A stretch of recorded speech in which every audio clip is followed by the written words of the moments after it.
दो पति के नाम की मांग भरने वाली शहरी सास। वाह वंदना, कितना अच्छे से मेंटेन किया है खुद को। कोई नहीं कह सकता कि तुम तीन तीन जवान बच्चों की माँ हो। आज भी जहाँ से गुजरती हो तुम्हारी स्टाइलिश पर्सनालिटी किसी को भी घायल करने का दम रखती है।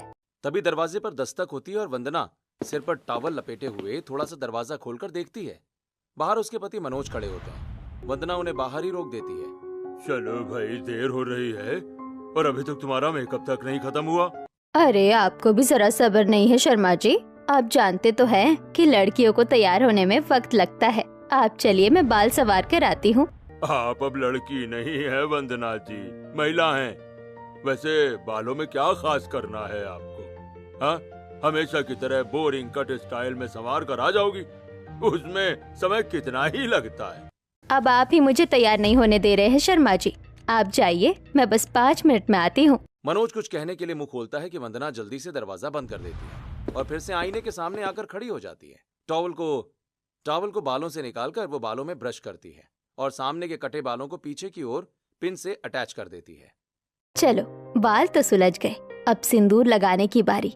इसे मैं कैसे भूल सकती हूँ। ये दोनों मांग मेरे दोनों पतियों की सलामती के लिए। भगवान मेरे दोनों पतियों को सलामत रखे। 2 मांग भरकर वंदना पिन से अटैच किए गए बालों से पिन निकालती है और उन्हें मांग को पीछे छिपाते हुए साधना कट स्टाइल में माथे पर जमाती है। खुद को अच्छे से आईने में देखकर वो बाहर आ जाती है। वाह मॉम, लुकिंग ब्यूटीफुल। लेकिन फिर वही boring hair style. Come on mom, change it ना। इतने स्टाइलिश मॉडर्न कपड़े और लोग वही पुराना 17 वाला। हम आपका यही हेयर स्टाइल देख देख कर बोर हो गए हैं। लेकिन आप खुद सेम हेयर स्टाइल करके बोर नहीं होती है क्या? अरे हमने तो जब से शादी हुई है इन्हें इसी हेयर स्टाइल में देखा है। अब तुम दोनों इसे बदलने के लिए कुछ करो भाई। मुझ बुढ़िया ने भी अब तक 4 बार अपना हेयर स्टाइल बदल लिया है, लेकिन मजाल है जो बहू ने एक बार कोशिश भी की हो।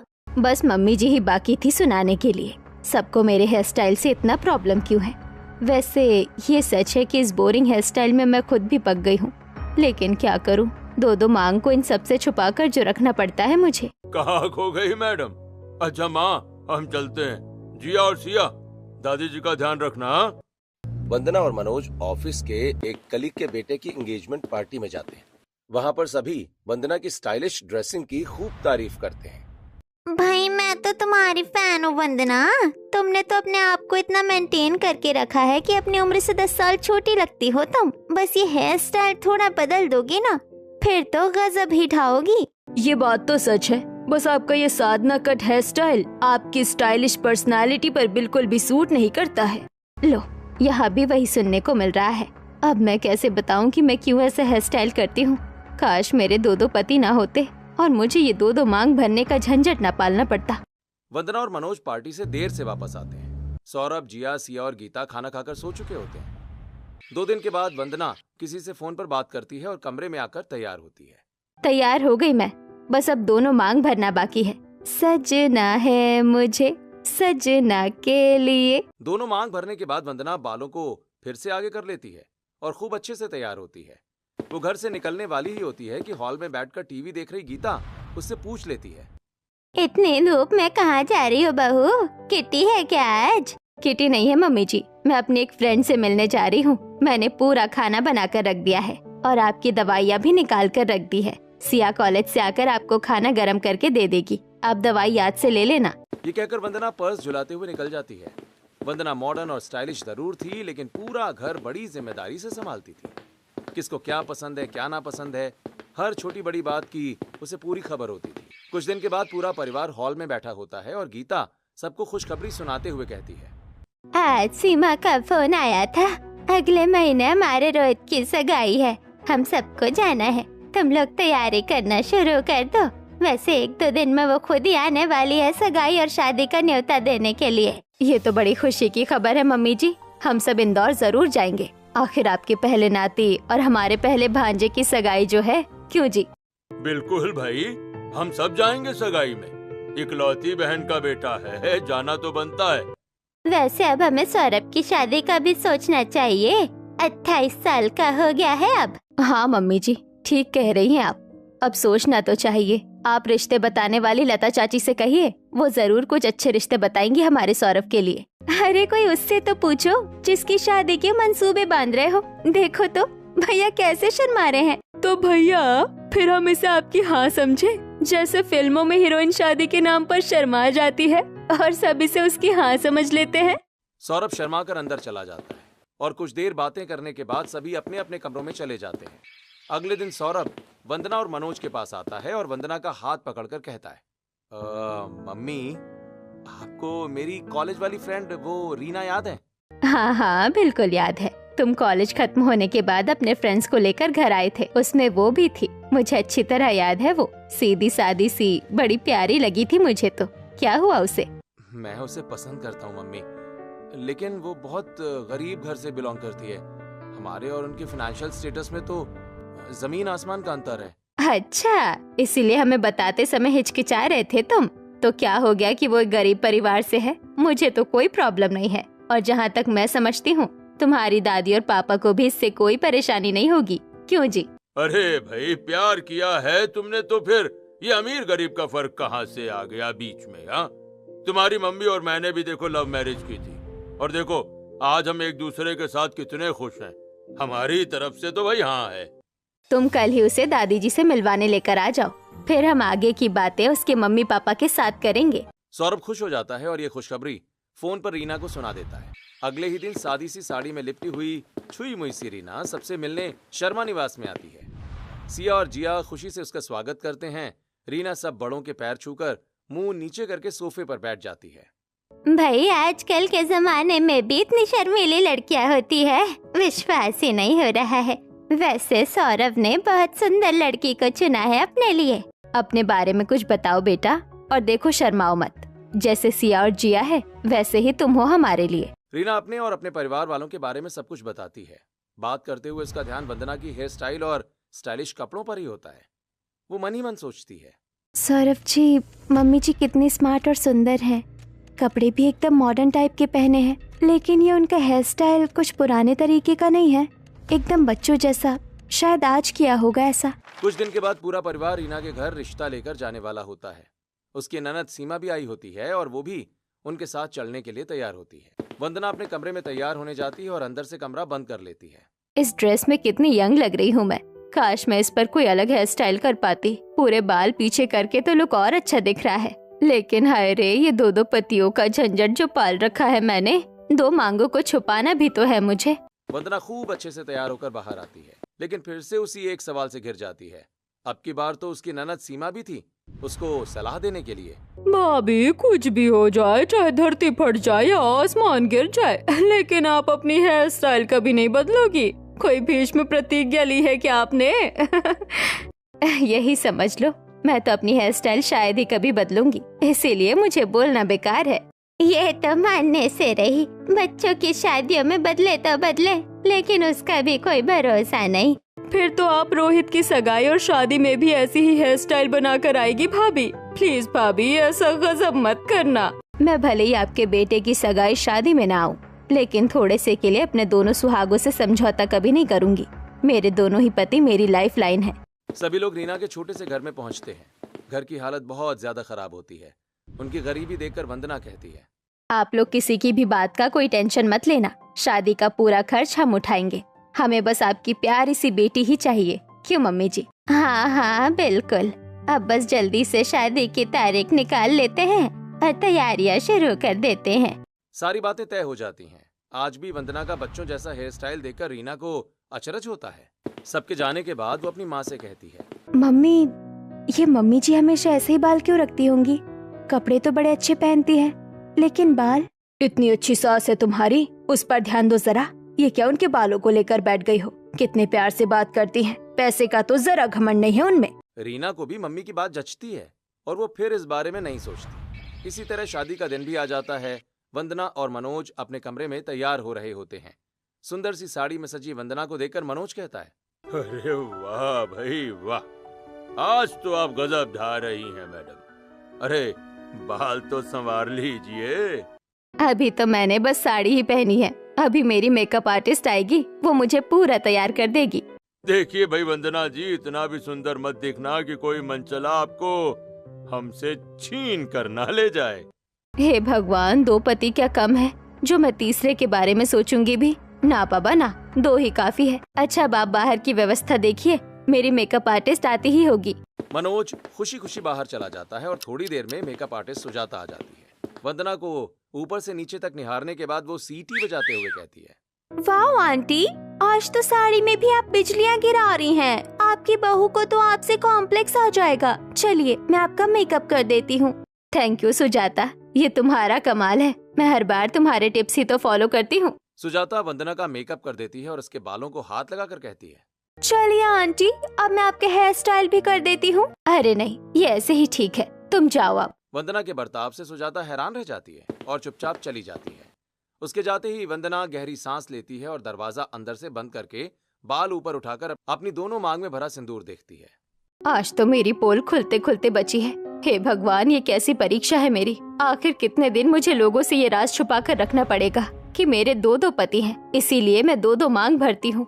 वंदना तैयार होकर हॉल में आती है और सब उसके लुक की तारीफ करते हैं, लेकिन मनोज थोड़ा अपसेट हो जाते हैं और वंदना को कोने में ले जाकर धीरे से कहते हैं, तुम तो मेकअप आर्टिस्ट से तैयार होने वाली थी ना, फिर ये बालों को भी उसी से सेट क्यों नहीं करवा लिया? माना तुम्हें अच्छा लगता है ये स्टाइल, लेकिन अब ये बिल्कुल बचकाना लगता है। अब सास बनने जा रही हो तुम यार, अब तो ढंग का हेयर स्टाइल कर लेती।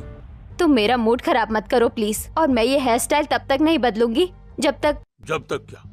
रुक क्यों गई, बताओ मुझे। बता सकती तो जरूर बता देती, लेकिन तुम मेरी बात नहीं समझोगे। कोई भी मेरी बात नहीं समझेगा। प्यार करने की सजा है ये, बस इतना समझ लो तुम। मनोज को हैरान छोड़कर वंदना वहां से चली जाती है और शादी के फंक्शन में बिजी हो जाती है। मनोज भी मेहमानों का स्वागत और आव भगत में लग जाता है। थोड़ी देर के बाद दोनों इस मनमुटाव को भूल जाते हैं और सबके साथ खूब डांस करते हैं। चलो भाई, अब रीना ऑफिशियली हमारी हुई। बहन जी, आप रीना की बिल्कुल भी फिक्र मत करना, और जब चाहे उसे बुला लेना या आप आ जाना। एक ही शहर में तो है हम। रीना गलत बात सह नहीं पाती है और उसके लिए लड़ने के लिए खड़ी हो जाती है। बहन जी, उसकी ये आदत उसके लिए मुसीबत भी बन जाती है। आप प्लीज इसे नजरअंदाज कर दिया कीजिएगा। अरे ये तो अच्छी बात है, इसमें गलत क्या है? आप चिंता मत कीजिए, सब अच्छा ही होगा। इसी तरह हंसी खुशी के माहौल में शादी पूरी हो जाती है और रीना शर्मा परिवार में बहू बनकर आ जाती है। दरवाजे पर उसका खूब शानदार स्वागत होता है। उस पर फूलों की बारिश होती है और आरती उतारकर उसका स्वागत किया जाता है। रात को अपने कमरे में, आखिर हमारी शादी हो ही गई रीना, मुझे तो यकीन ही नहीं हो रहा है। यकीन तो मुझे भी नहीं हो रहा है कि मैं इतने शानदार घर की बहू बन गई हूँ। और सबसे ज्यादा धन्यवाद तो मुझे मम्मी जी का करना चाहिए कि उन्होंने मेरे भाई को भी अच्छी जॉब दिलवा दी है। अब उनके दिन भी बदल जाएंगे। सच में मम्मी जी बहुत अच्छी है। रीना वंदना की अच्छाइयों से बहुत प्रभावित हो गई थी, लेकिन उसके जिज्ञासु मन में अभी भी वंदना की हेयर स्टाइल को लेकर सवाल बना रहता था। एक एक करके शादी के बाद की सारी रस्में निपटती हैं और रीना अब सबसे काफी घुल मिल जाती है। फिर एक दिन वो सौरभ से वंदना के हेयर स्टाइल के बारे में पूछ ही लेती है। सौरभ, मम्मी जी हमेशा एक ही तरह का हेयर स्टाइल क्यों बनाती है? मैंने जब पहली बार उन्हें देखा था तब से लेकर आज तक ऐसे ही देख रही हूँ, ऐसा क्यों? यार, हम तो बचपन से ही मम्मी को इसी हेयर स्टाइल में देखते आ रहे हैं रीना। ये उनका स्टाइल है, तुम ज्यादा ध्यान मत दो, क्योंकि हम भी उन्हें कह कहकर हार चुके हैं, लेकिन उन्होंने कभी इसे बदलने की कोशिश तक नहीं की। इसी तरह कुछ दिन और बीत जाते हैं। एक दिन पूरा परिवार बैठकर हंसी मजाक कर रहा होता है कि तभी सिया मजाक में कहती है, भाई हमारे मम्मी पापा के हौसले की भी दाद देनी पड़ेगी। उस जमाने में इन्होंने लव मैरिज की थी, जबकि दोनों ही फैमिली कंजर्वेटिव थी। सबकी बातें सुनकर वंदना नई नवेली दुल्हन की तरह शर्मा जाती है। अगले दिन वंदना अपने कमरे में बेड पर लेटकर किसी से फोन पर बात कर रही होती है कि तभी रीना अंदर आती है। तो वंदना झट से फोन कट कर देती है और हड़बड़ा कर कहती है, बहू, जब भी मेरे या किसी और के कमरे में जाओ तो हमेशा दरवाजा नॉक करके जानी चाहिए। आइंदा ध्यान रखना। जी ठीक है मम्मी जी, मैं ध्यान रखूंगी इस बात का। मैं आपसे पूछने आई थी कि आज खाने में क्या बनाऊं? हाँ हाँ, तुम बना लो। वैसे भी मुझे आज कहीं जाना है, मैं तुम्हें बता देती हूँ कि क्या क्या बनाना है। या फिर ऐसा करो, तुम खुद ही कुछ अच्छा सा बना लो। अच्छा, मुझे देर हो रही है बेटा, मैं तैयार हो जाती हूँ। वंदना प्यार से कहती है और रीना भी दरवाजे को थोड़ा सा खींचकर चुपचाप चली जाती है। उसे कुछ याद आता है और वो पलट कर आती है। तब तक वंदना दोबारा फोन लगाकर बात कर रही होती है। कुछ सुनकर रीना बाहर ही ठिठक जाती है। वंदना कह रही होती है, हाँ बाबा, मैं बस जल्दी ही पहुंच जाऊंगी। अच्छा, अरे हाँ, मिले बिना और देखे बिना तो मुझे भी चैन नहीं पड़ता है ना। मैं बस आ ही रही हूँ, अब फोन रखने दोगे तो मैं तैयार होंगी ना। Okay bye. ये सब सुनकर रीना को बहुत अजीब सा लगता है। वंदना गाना गुनगुनाती हुई बेड से उठती है और आईने के सामने खड़ी होकर अपने फिगर को देखकर खुश होती है। रीना दरवाजे की फट से ये सब कुछ देखती है। आज उनसे पहली मुलाकात होगी, फिर आमने सामने बात होगी। वाह वंदना, तेरी मेंटेन फिगर का तो जवाब ही नहीं है। ऐसे ही सब दीवाने नहीं है तेरे। ये कहकर वंदना टॉवल लेकर गुनगुनाते हुए वॉशरूम में चली जाती है। रीना मन ही मन सोचने लगती है, ये मम्मी जी किससे मिलने जाने वाली है जो इतना खुश हो रही है। वो तो ऐसे चहक रही है जैसे किसी बहुत खास से मुलाकात है उनकी। उनका व्यवहार मुझे कुछ अजीब सा लग रहा है। सोचते हुए रीना वहां से चली जाती है और वॉशरूम से आकर वंदना पहले दरवाजा अंदर से लॉक करती है, फिर खुशी से आईने के सामने खड़ी होकर बालों में ब्रश करते हुए अपने आप से कहती है, बस कुछ ही देर बाद मैं उनसे मिलूंगी। इस बार तो घर में शादी की तैयारियों के बीच पूरे 1 महीने से मिली नहीं हूँ उनसे। आ रही हूँ तुमसे मिलने। ये देखो, तुम्हारे नाम का भी सिंदूर भर लिया है मैंने अपनी मांग में। इधर अपनी ही सोच में खोई हुई रीना बाहर हॉल में आ जाती है और सारा सामान ठीक से जमाने लगती है। तभी वंदना तैयार होकर हॉल में आती है और पूरे हॉल में परफ्यूम की भीनी खुशबू फैल जाती है। रीना गौर से वंदना को देखती है और पूछती है, आप कहीं जा रही है मम्मी जी? हाँ बेटा, जल्दी ही आ जाऊंगी। वैसे तुम घर में हो तो मैं बेफिक्र होकर जा सकती हूँ, वरना जल्दी जल्दी भाग कर आना पड़ता है। अच्छा डियर, शाम को मिलते हैं। मम्मी जी सो रही है, तुम उन्हें बता देना। हाँ, और दवाई याद से देना उन्हें। वंदना सैंडल बजाती हुई पर्स झुलाते हुए चली जाती है। उसे जाता हुआ देखकर रीना सोचती है, ये मम्मी जी तो ऐसे तैयार होकर गई हैं जैसे कॉलेज की कोई लड़की हो। बस बाल भी और अच्छे से जमा लेती तो सच में ही कॉलेज की लड़की लगती। लेकिन इतना तैयार होकर गई कहाँ है मम्मी जी, और फोन पर किससे बात कर रही थी? अब रीना का दिमाग पूरी तरह इस बात में अटक जाता है कि आखिर वंदना गई कहाँ है। दोपहर को गीता उठती है और वंदना को आवाज लगाती हुई अपने कमरे से बाहर निकलती है। वंदना, वंदना बहू, मेरा खाना लगा दो। दादी जी, मम्मी जी तो तैयार होकर बाहर गई हैं। आपका खाना मैं लगा देती हूँ। वैसे कहाँ गई है मम्मी जी, आपको पता है क्या? नहीं बेटा, पता तो नहीं है, लेकिन वो जाती रहती है अक्सर। लेकिन कुछ ज्यादा ही तैयार होकर गई है मम्मी जी आज। बहुत ही सुंदर लग रही थी। हमेशा इतना ही सज धज कर जाती है क्या मम्मी जी? अच्छे से तैयार होना और अपनी उम्र से कम दिखना तो शौक ही है उसका। क्या बनाया आज खाने में? रीना गीता को खाना परोसती है और मन ही मन सोचती है, मुझे तो दाल में कुछ काला नजर आ रहा है। मम्मी जी बहुत अच्छी है, उनके बारे में कुछ भी गलत सोचने का मन नहीं कर रहा है। लेकिन क्या करूं, मन को समझाऊं भी तो कैसे? दोपहर को सिया और जिया कॉलेज से लौटती हैं और खाने की टेबल पर आती हैं। दीदी, आज खाना मैंने बनाया है, बताइए तो कैसा बना है? खाने की खुशबू ही बता रही है भाभी कि खाना बहुत स्वादिष्ट ही बना होगा। वैसे मम्मी कहाँ है? हाँ, मम्मी कहीं दिखाई नहीं दे रही है। कहीं गई है क्या? हाँ, वो तैयार होकर कहीं गई है बाहर, शाम तक ही लौटेंगी। वैसे कहाँ गई होंगी मम्मी जी? मैं पूछना ही भूल गई उनसे। वो अपने किसी फ्रेंड से मिलने गई होंगी या किटी पार्टी होगी उनकी। आ जाएंगी शाम तक। दोनों बहनों का खाना होता है और दोनों अपने अपने कमरे में चली जाती हैं। रीना के दिमाग में फोन वाली बात अभी भी घूम रही होती है। वो अपने कमरे में आ जाती है और बेड पर लेटकर मोबाइल देखने लगती है। पहली ही रील देखकर उसका माथा ठनक जाता है। कलयुग है भाई, यहाँ किसी का कोई भरोसा नहीं है। यह घटना मध्य प्रदेश की है, जहाँ एक अधेड़ उम्र की महिला परिवार और समाज की परवाह किए बिना अपने प्रेमी के साथ चली गई। रीना झट से मोबाइल बंद कर देती है और आंखें बंद करके लेटी रहती है। शाम को वंदना घर आती है और वैसे ही खुश होकर गुनगुनाते हुए अपने कमरे में कपड़े चेंज करने चली जाती है और फिर वापस आकर सबके साथ बैठकर खूब अच्छे मूड में बात करती है। मम्मा, आपको मैंने कितनी बार कहा है कि आप चाहे कहीं भी जाओ, कुछ भी करो, लेकिन प्लीज जब मैं घर पर आऊँ तो मुझे सबसे पहले आप ही मिलो। आपके बिना घर सूना लगता है मम्मा। मेरे बिना रहने की आदत डाल लो, आगे काम आएगी। कुछ भी मम्मा, ना तो हम आपको छोड़कर कहीं जाएंगी और ना आपको कहीं जाने देंगी। क्यों दी? वैसे गई कहाँ थी आप? मोनिका आंटी के यहाँ गई थी क्या? नहीं, उसके यहाँ नहीं गई थी मैं। वो अच्छा छोड़ो ना, ये बताओ कि खाने के लिए क्या बनाऊं? वंदना बात को बदल देती है। रात को सौरभ और मनोज काम से लौटते हैं और खाने की टेबल पर सभी इकट्ठा होते हैं। वंदना ने सबकी पसंद को ध्यान में रखकर खाना बनाया होता है, जो सभी खूब खुश होकर खाते हैं। थोड़ी देर के बाद सब सोने चले जाते हैं। लगता है कि मैं कुछ ज्यादा ही सोच रही हूँ। मम्मी जी तो सबका कितना ध्यान रखती हैं, सबको प्यार भी बहुत करती हैं। कुछ दिन बीतते हैं और एक दिन रीना फिर से वंदना को मोबाइल पर बात करते हुए सुन लेती है। वंदना अपने कमरे में बेड पर बैठी मोबाइल पर वीडियो कॉल पर बात कर रही होती है। हाय, कैसे हो राजा? मैं जल्दी ही तुमसे मिलने आ रही हूँ, कल ही आऊंगी। वंदना को लगता है कि दरवाजे के बाहर कोई खड़ा है और वो ये कहकर झट से फोन काट देती है। अच्छा सुनो, मैं कल वहीं आकर बात करती हूँ, लगता है कोई आ रहा है। Okay bye. अब तो रीना का शक यकीन में बदल जाता है। वो वंदना से बिना कुछ पूछे उल्टे पांव लौट जाती है और अपने कमरे में आकर खूब रोती है। मम्मी जी जरूर पापा जी से धोखा कर रही है। पापा जी ही नहीं बल्कि पूरे परिवार को धोखा दे रही है मम्मी जी। ये बात मुझसे बिल्कुल भी बर्दाश्त नहीं हो रही है। सब कितना प्यार करते हैं मम्मी जी से और मम्मी जी पीठ पीछे ये गुल खिला रही है। रीना वंदना की हरकतों पर और ज्यादा गौर करने लगती है। उसका पर्दाफाश करने के लिए सबूत जुटाने में लग जाती है। अगले दिन सुबह जब सभी अपने अपने कामों पर चले जाते हैं और गीता भी अपने कमरे में सो रही होती है, तब रीना चुपके से वंदना के बेडरूम के बेड के नीचे छिप जाती है। आज तो मम्मी जी की असलियत जानकर ही रहूंगी मैं। कुछ देर के बाद वंदना नहाकर बाहर आती है और सबसे पहले अपने कमरे का दरवाजा अंदर से लॉक कर लेती है। बेड के नीचे छिपी रीना उस पर नजर गड़ाए बैठी होती है। वंदना बाल सुलझाती है और हमेशा की तरह पीछे पिनअप करके मेकअप करती है। सॉरी डियर, लेकिन आज मैं तुम्हारी ब्यूटी की ज्यादा तारीफ नहीं कर पाऊंगी। मुझे किसी से मिलने जाना है आज। किससे, ये तुम अच्छे से जानती हो। ये मम्मी जी 2 मांग में सिंदूर क्यों लगा रही हैं? ये एक मांग में मेरे राजा के नाम का सिंदूर और दूसरी मांग में मेरे मनोज के नाम का। भगवान मेरे दोनों पतियों को लंबी उम्र दे, उन्हें हमेशा सही सलामत रखे। अब बालों को आगे कर लेती हूँ, कहीं कोई देख ना ले। तो अब मैं समझी कि मम्मी जी हमेशा ऐसा हेयर स्टाइल क्यों रखती है, अपना पाप छुपाने के लिए।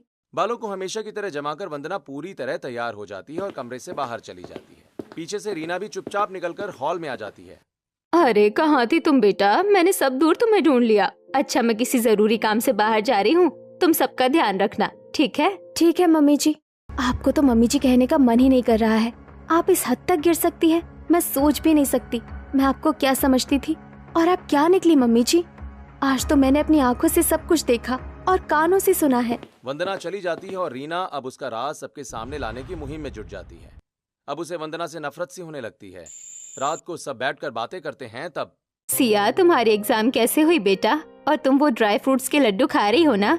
जिया, तुम भी डाइटिंग के चक्कर में वीक दिखती जा रही हो, अपना ध्यान रखो भाई। मम्मी जी तो ऐसे दिखा रही हैं जैसे सबका कितना ध्यान रखती हैं। झूठी कहीं की। बस कुछ दिन और, फिर ये झूठ की सारी कहानी सबके सामने खुल जाएगी। अभी कुछ कहूंगी तो मम्मी जी मेरी बात झुठला देंगी और ये लोग भी मुझे ही बेवकूफ समझेंगे। 2 दिन बाद वंदना फिर से कहीं जाने की तैयारी कर रही होती है और रीना बेड के नीचे से पूरा वीडियो बना लेती है, जिसमें वंदना 2 मांग भरती है और दोनों पतियों के नाम लेती है। रात को सभी के इकट्ठा होने के बाद, मम्मी जी आज तो मैं आपके बालों में घी से मालिश कर देती हूँ। नहीं बेटा, मैंने कहा था ना तुम्हें कि मुझे घी की स्मेल बिल्कुल पसंद नहीं है। मैं कुछ नहीं जानती मम्मी जी, आज तो मैं घी लगा कर ही मानूंगी, चाहे कुछ भी हो जाए। तुम्हें समझ में नहीं आता है क्या? अकल नहीं है क्या तुम में? ये क्या बचपना है रीना? जब मम्मी को नहीं लगवाना है तो पीछे क्यों पड़ी हो तुम? बचपना मैं नहीं, मम्मी जी कर रही हैं। उनका किसी के साथ अफेयर चल रहा है और वो सबकी आंखों में धूल झोंक कर उससे मिलने जाती हैं। बकवास बंद करो बहू, अपनी मर्यादा में रहो। वंदना मेरी बेटी है, उसके बारे में बकवास नहीं सुन सकती मैं। वंदना हक्का बक्का होकर देखती है और मनोज और बाकी घर वाले भी रीना को डांटते हैं। रीना अब अपना मोबाइल लेकर आती है और सबको पूरा वीडियो दिखाती है। सब हैरान रह जाते हैं। मनोज बिना कुछ कहे दुखी होकर वहाँ से जाने लगता है तो वंदना उसके पैरों में गिर जाती है। आप बिना मेरी बात सुने यहाँ से मत जाइए। ये वीडियो बिल्कुल सच है, लेकिन मैं अपनी सफाई में कुछ कहना चाहती हूँ जो आज तक मैंने सबसे छिपा कर रखा था। आपको याद है, हमारी शादी के समय हम दोनों एक पंडित जी के पास गए थे। मनोज, मेरे घर में भी हमारी शादी से किसी को कोई दिक्कत नहीं है, लेकिन वो लोग हमारी कुंडलियाँ मिलाना चाहते हैं। तो दिक्कत क्या है? हम आज ही चलते हैं ना उनके पास। दोनों अपनी कुंडलियाँ लेकर पंडित जी के पास जाते हैं। कुंडलियाँ देखकर पंडित जी के चेहरे पर चिंता के भाव उमड़ने लगते हैं। वे वंदना से अकेले में बात करना चाहते हैं और मनोज बाहर चला जाता है। बेटा, तुम्हारी कुंडली में एक ऐसा दोष है जिसके कारण तुम्हें 2 शादियां करनी पड़ेंगी। ये दोष कुछ सालों तक बना रहेगा। अब तुम 2 शादियां तो कर नहीं सकती, तो तुम्हें पहले एक पेड़ से शादी करनी पड़ेगी, फिर तुम मनोज से शादी कर लेना। मैं मनोज से शादी करने के लिए कुछ भी कर सकती हूँ पंडित जी। आप जैसा कहेंगे मैं वैसा करूँगी। बस ये बात आप किसी को भी मत बताइएगा, मनोज को भी नहीं। ऐसा ना हो कि ये सुनकर हमारे घर वाले शादी से इनकार कर दे। मैं तो मनोज के बिना मर ही जाऊंगी। हाँ ठीक है बेटा, लेकिन एक और बात, जब तक ये दोष खत्म नहीं होता तुम्हें तुम्हारे दोनों पतियों के नाम की मांग भरनी पड़ेगी और दोनों का पति की तरह ख्याल और सम्मान करना पड़ेगा। वंदना ये बात सिर्फ अपने भाई को बताती है और पंडित जी की मौजूदगी में वंदना की उसी के घर के आंगन में लगे पेड़ से शादी हो जाती है। मैं मेरे घर के आंगन में लगे पेड़ जिसे हमने राजा नाम दिया था, अपने भाई से उसके बारे में पूछती थी। ये थी पूरी कहानी। आप लोग मुझ पर यकीन करना चाहे तो करिए, वरना कोई बात नहीं। तभी दरवाजे की बेल बजती है और अचानक पंडित जी अंदर आते हैं। वंदना बेटा, इतनी अच्छी खबर थी कि मुझसे रहा ही नहीं गया और मैं सीधा इधर ही चला आया। तुम्हारा दोष खत्म हो गया है बेटा। भगवान ने आपको बड़े अच्छे समय पर भेजा है पंडित जी। अब आप अपने मुंह से सबको पूरी कहानी सुनाइए। पंडित जी पूरी कहानी बताते हैं और हकीकत खुद ब खुद सबके सामने आ जाती है। रीना शर्म से अपना सिर झुका लेती है और मनोज प्यार से वंदना को गले लगा लेता है। तुम मुझे इतना प्यार करती हो वंदना? इतने साल से तुम इतना बड़ा सेक्रीफाइस करती आ रही हो। तुम्हारी हेयर स्टाइल को लेकर तुमने कितनी बातें सुनी है हम सबसे, लेकिन एक बार भी मुंह नहीं खोला। बहू अच्छी हो तुम। मनोज बहुत किस्मत वाला है। सॉरी मम्मी जी, मेरी बेवकूफ़ी की वजह से मैं आपको गलत समझ बैठी। कोई बात नहीं बेटा, लेकिन तुम्हारी बेवकूफ़ी की वजह से ही तो सबको असलियत पता चली है। और अब मैं सबसे पहले अपना हेयर स्टाइल चेंज करूंगी और आप सबकी शिकायतें दूर करूंगी। अंत भला तो सब भला।